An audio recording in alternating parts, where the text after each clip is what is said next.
So when the weather warmed up enough, I started taking the dogs back out to the lake to do the reading. That's when that whole thing began, and as I mentioned, and to get out of that bedroom. And I'd read my books, and they'd splash around in the water and chase things and poop everywhere and wherever they wanted to be, and just be free, basically. See, Popcorn would sit beside me, afraid to get in the water, but Milo and Cece were like, running around, like long walks on the beach, husband and wife, which is kind of spectacular for two dogs that were fixed. That it was adorable. They were the best of friends. See, we were out in the country where nobody kept their dogs on leashes and on chains. Nobody had any problem with letting them just run free, letting them be free. One thing that I know of is that if you want to see happiness, watch a dog running free. That is the epitome of happiness.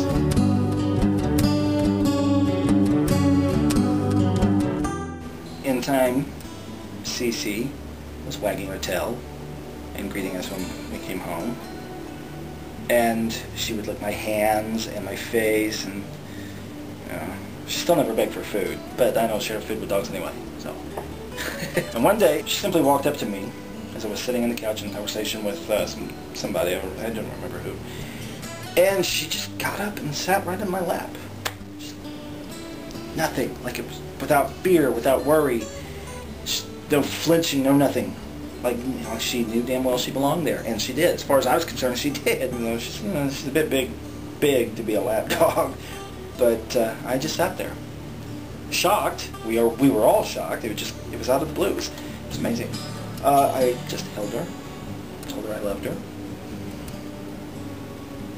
I had to pee so bad, but I'm sure you can imagine. In a time like that, I wasn't about to get up at all. I wasn't going anywhere.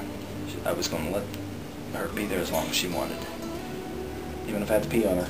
No, the truth of this is as if she knew.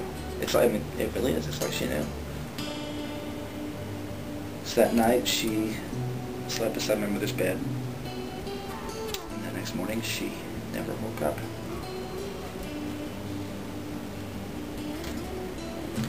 My biggest regret is that I never got a picture of her.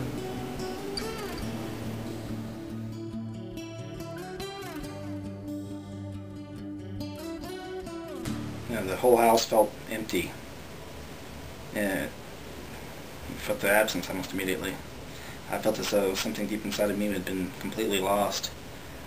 But at the same time, I was glad that for that last year she was able to be happy.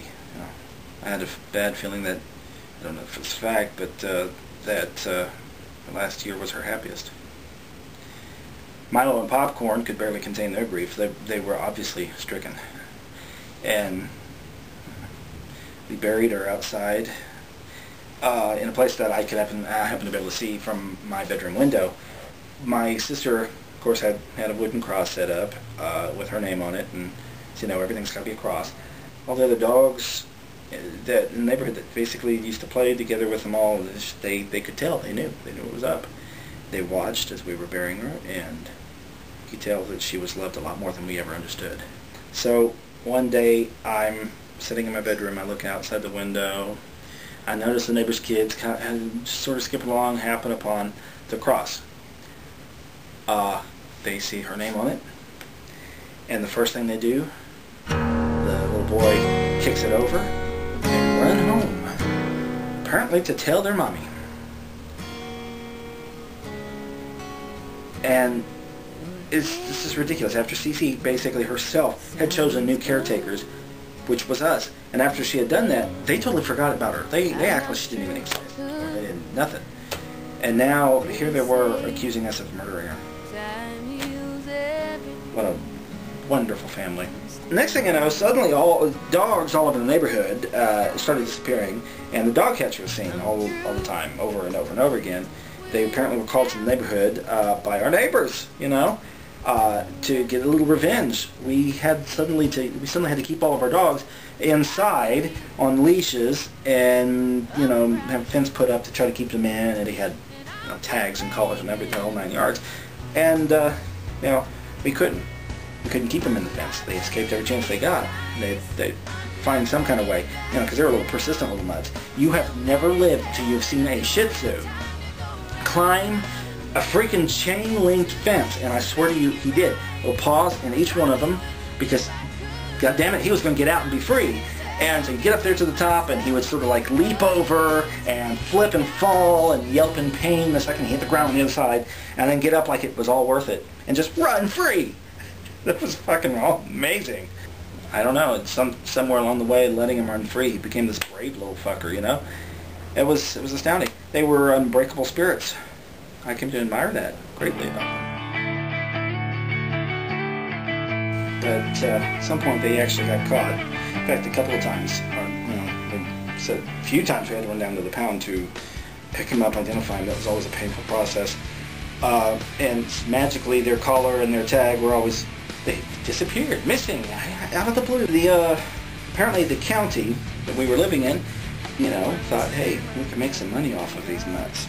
So they caught every dog that they could, even going so far as to sneaking in to where a dog is properly, by law, chained or in a fence or whatever, and taking them. They were doing this. It was ridiculous, but you know, here they are profiting off of, there was like one of them that was actually on an electric collar one time, and we knew this, and they were just ignoring this dog yelping in pain as they were actually carrying it beyond its boundary and putting him in the truck. He was in his own yard, he was minding his own business. He had a tag, he was totally legal, and they didn't care. It made me want to fucking vomit. And at all that time of trying to keep our dogs from getting out and getting caught again so we wouldn't have to pay the small fortune we didn't have to get them back, which we would every time, because we weren't going to let them stay in that horrible place. And my family was yelling at them, you know, as they were trying to escape. No, that's a bad dog. Bad dog. And they weren't bad. There's nothing bad about them. Click in my head, you know? For wanting the freedom that they'd had before. Bad for wanting the right to do what they wanted to whenever they wanted to, like they'd been let all that time. You know, before somebody had decided that they shouldn't be able to anymore just because they said so. That's their spirit. That's what's in us all. We have that spirit. Dogs have to have their spirits broken before they're going to be able to be kept in a house where they have to mind their business. You know, they didn't have to be caged up in a house, but now they're there being yelled at to obey. Call it house breaking when what we're really doing is spirit breaking. So we do it to our children too. Stick them in desks and tell them to shut up and listen and learn what we tell them to when we tell them to. We call it discipline, and we pretend it's a good thing. We call it building character. Look outside, you'll see everybody running around like slaves. Who the hell do we humans think we are, really? A dog or a cat or some kind of animal can't exist unless we allow for it, unless we give them permission. It must have some paper or some collar or some tag giving it permission to be, because we said so. Yeah, okay, we domesticated it so it'd be able to live on its own. Well, we shouldn't have never done that either, and actually they probably could live on their own if we let them learn how to walk around acting like we own this planet or something. So I want to know who the hell said we have that kind of authority. Every square inch of land must be controlled and owned by us.